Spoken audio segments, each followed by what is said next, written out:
আজকে তোমাদের সাথে শেয়ার করব মাত্র দুটো ডিম দিয়ে দুর্দান্ত স্বাদের একদমই নতুন একটা রেসিপি।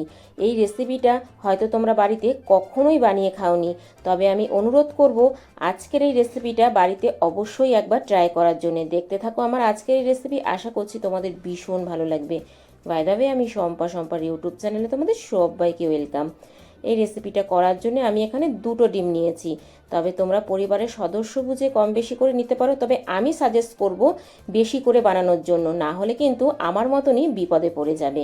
তা দেখো বন্ধুরা, তোমাদের সাথে কথা বলতে বলতে ডিম দুটো আমার ফাটানো হয়ে গেছে। এবার আমি দিলাম সামান্য একটু লবণ ডিমের মধ্যে, এতে স্বাদটা খুব ভালো আসবে। আর দিয়ে দিলাম 1 চামচ চিনির গুঁড়ো। এবার আমি হ্যান্ড উইশের সাহায্যে ভালো করে এটাকে ফ্যাটিয়ে নেব। একটু সময় নিয়ে এটাকে খুব সুন্দরভাবে ফ্যাটিয়ে নিতে হবে বন্ধুরা। এতটাই টেস্টি হয় খেতে যে বাচ্চা বড় সবাই খেতে ভীষণ পছন্দ করবে। আর এই রকমই রেসিপি বানিয়ে দেওয়ার বারবার অনুরোধ করবে। আর এই যে আজকের রেসিপিটা, সেটা যে ডিম দিয়ে করা হয়েছে, তুমি যদি কাউকে না বলো কেউ কিন্তু বিশ্বাসই করবে না বন্ধুরা, যে এত সুন্দর একটা রেসিপি যেটা ডিম দিয়ে তৈরি হয়েছে। দেখো আমি খুব ভালো করে এটাকে ফ্যাটিয়ে নিচ্ছি, আর চিনিটা যেন খুব ভালোভাবে ডিমের মধ্যে মিশে যায় বন্ধুরা। তা হয়ে গেছে আমার এটা ফাটানো, এবার আমি সাইড করে রেখে দিচ্ছি। আর এইদিকে দেখো আমি গ্যাসে একটা ননস্টিকের কড়াই বসিয়ে দিয়েছি, তাতে দিয়ে দিলাম লিকুইড দুধ 1 বাটি। তবে দুধটা আমি আগে থেকেই জাল করে রেখেছিলাম। এবার ওই দুধের মধ্যেই আমি দিয়ে দিলাম পরিমাণ মতো চিনি, মানে এখানে প্রায় 4 টেবিল চামচ চিনি আছে বন্ধুরা। 1 বাটি দুধের মধ্যে 4 টেবিল চামচ চিনি দিয়েছি আমি, এটাই কিন্তু যথেষ্ট আজকের এই রেসিপিটা করার জন্যে।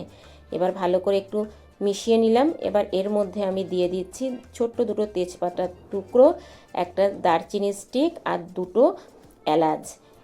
যেহেতু আমি ডিম দিয়ে করব, এই যেগুলো দিলাম আমি ফ্লেভারের জন্য কাজে লাগবে, ডিমের কোনো রকম গন্ধ কিন্তু থাকবে না।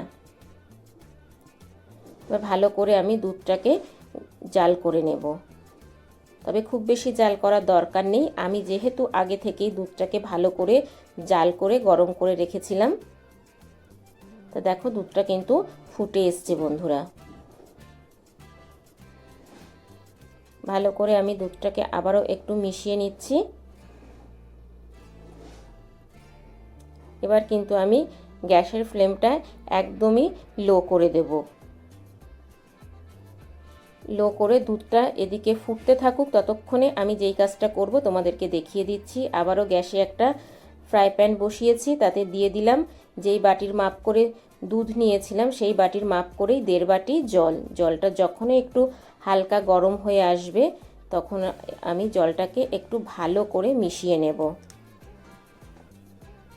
একটু ভালো করে জলটাকে নাড়িয়ে চাড়িয়ে দিচ্ছি।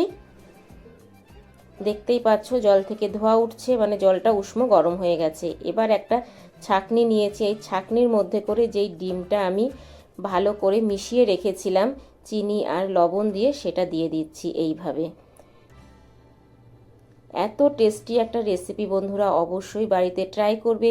এই রেসিপিটা কিন্তু মিষ্টির দোকানে খুঁজলেও পাবে না বন্ধুরা। আর তুমি যদি কাউকে না বলো তাহলে সে জানতেও পারবে না আর খেয়েও বুঝতে পারবে না যে এই রেসিপিটা ডিম দিয়ে করা হয়েছে। তা অল্প অল্প করে এইভাবে দিয়ে চারিদিকটা আমি ছড়িয়ে দিচ্ছি বন্ধুরা। সবটা ডিম কিন্তু আমার দেওয়া হয়ে গেছে। এবার আমি আলতো করে এগুলোকে একটু মিশিয়ে নেব জলের মধ্যে। এইভাবে আলতো করে আমি মিশিয়ে নেব। আর যদি দেখো একটু বেশি বড় ডালা হয়েছে, সেগুলো কিন্তু একটু এই প্যাচেলার দিয়ে ছাড়িয়ে দেবে। এইভাবেই আমি আস্তে আস্তে এটাকে করে নিচ্ছি।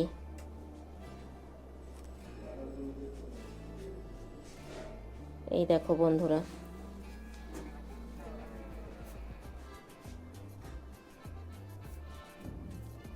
ঠিক এইভাবেই করে নিতে হবে। দেখবে জলের থেকে ডিমগুলো কত সুন্দর কিন্তু ভেসে উঠেছে, দেখতেই পাচ্ছ। এবার আমি গ্যাসের ফ্লেমটা অফ করে দেব।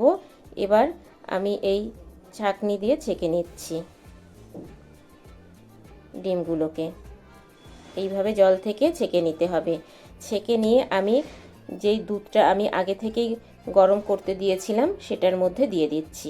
এই দেখো বন্ধুরা, সবটা আমি এই দুধের মধ্যেই দিয়ে দেব। তবে আমি যেই পদ্ধতিতে আজকে তোমাদেরকে বানিয়ে দেখালাম, অবশ্যই এই পদ্ধতিতে একবার ট্রাই করবে আর আমার কমেন্ট বক্সে এসে জানিয়ে যাবে আজকের রেসিপিটা কেমন হয়েছে। এবার ভালো করে দুধের মধ্যে আমি মিশিয়ে দিচ্ছি। একদম অল্প খরচে কম সময়ে এত টেস্টি একটা রেসিপি বন্ধুরা, তোমরা যদি না বানিয়ে খাও তাহলে কিন্তু বুঝতেই পারবে না। আর এর স্বাদ 1 মাস পর্যন্ত মুখে লেগে থাকবে, আমি কথা দিচ্ছি। বাড়িতে যদি কোনো হঠাৎ করে অতিথি আসে, অতিথি আপ্যায়নেও যদি তোমরা এইরকম একটা রেসিপি বানিয়ে দাও, তারা কিন্তু তোমার প্রশংসা করতে বাধ্য হবে, এতটাই টেস্টি হয় খেতে। তো খুব ভালো করে আমি এবার জাল করে নিচ্ছি।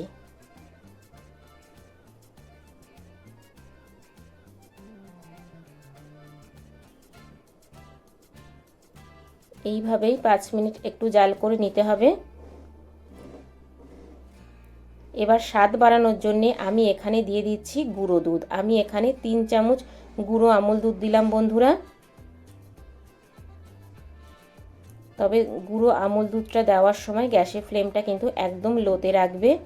এবার ভালো করে আমি আবারও মিশিয়ে নিচ্ছি।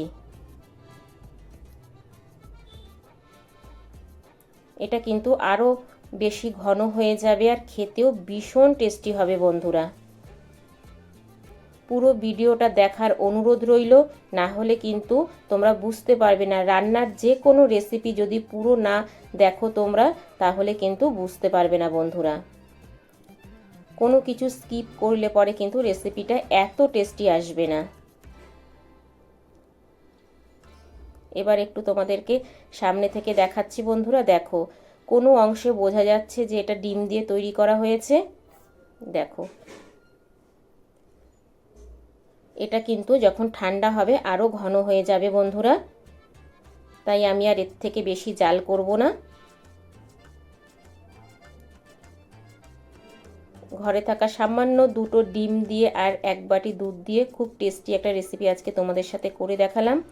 এবার আমি একটা বাটিতে ঢেলে নিলাম। এই দেখো,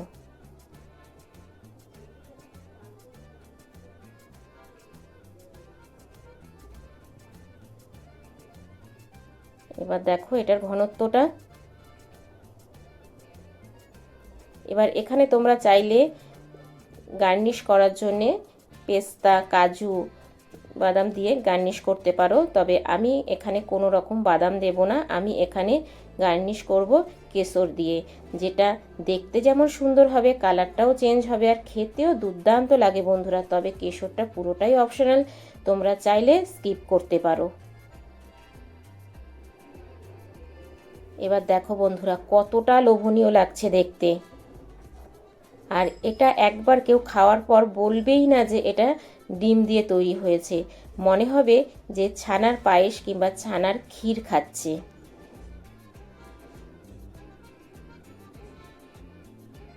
তা বন্ধুরা, কেমন লাগলো আমার আজকের এই মাত্র 2টো ডিম দিয়ে করা নতুন একটা রেসিপি? ছোট্ট একটা মিষ্টি কমেন্ট করে জানিও, কারণ তোমাদের ছোট্ট ছোট্ট মিষ্টি কমেন্ট আমাকে ভিডিও করতে অনেক বেশি উৎসাহ দেয়। বাই দ্য ওয়ে, এতক্ষণ দেখছিলে শম্পার ইউটিউব চ্যানেল। আবার দেখা হচ্ছে তোমাদের সাথে নেক্সট কোনো নতুন রেসিপিতে। ততক্ষণের জন্য টাটা, বাই বাই। সবাই ভালো থেকো, সুস্থ থেকো। আর আমার চ্যানেলকে যদি নতুন ভিজিট করে থাকো, আমার চ্যানেলটাকে সাবস্ক্রাইব করে পাশে থাকার বেল আইকনটা অল করে দিও। যখনই আমি নিত্য নতুন ভিডিও আপলোড দেবো তোমাদের কাছে পৌঁছে যাবে। Thank you for my video watching.